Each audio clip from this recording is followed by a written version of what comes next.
Hyvät eläintentäyttäjät ja konservaattorit, tuon teille tervehdyksen entiseltä työpaikaltani Turun biologisesta museosta.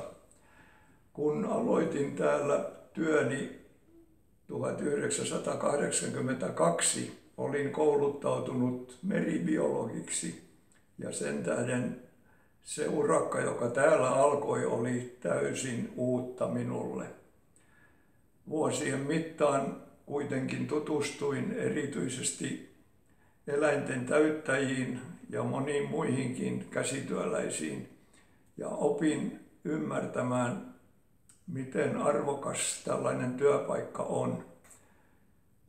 Eläinten täyttäjän työhän on paitsi käsityötä, myös taidetta ja erityisesti kun tehdään näitä dioraamoja, niin se on myös kulttuurihistoriaa.